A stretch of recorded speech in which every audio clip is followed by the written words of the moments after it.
When my wife told me she would be leaving for a week, I was shocked. She said her friends advised her to give me some space, so I could realize how much I depended on her. I didn't understand the need for such a game, but she looked serious and determined, almost as if she wanted to prove something.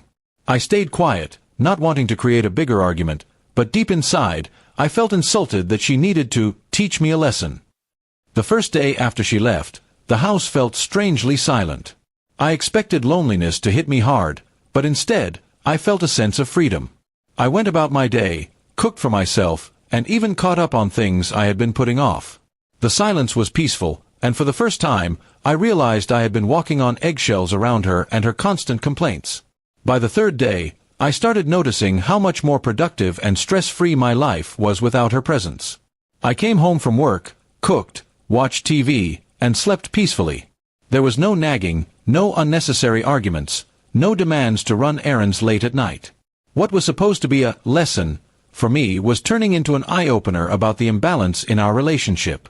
On the fourth day, her friends began texting me. They asked if I was missing her yet, and whether I had learned to appreciate her more.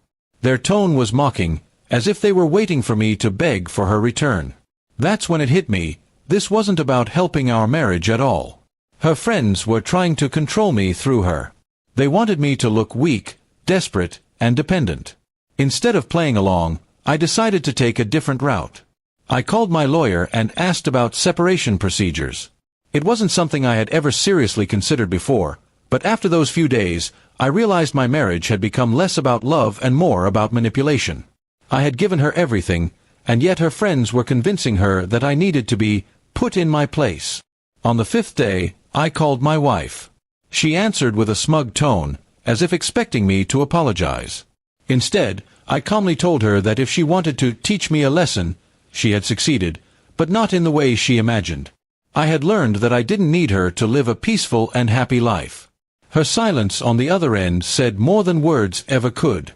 She tried to brush it off, saying I was just angry and that we'd laugh about this later. But I wasn't angry, I was clear-headed. I told her I was meeting with a lawyer to discuss separation. Suddenly, her confidence vanished. She started begging me to stop, saying it was her friend's idea and that she never meant for it to go this far.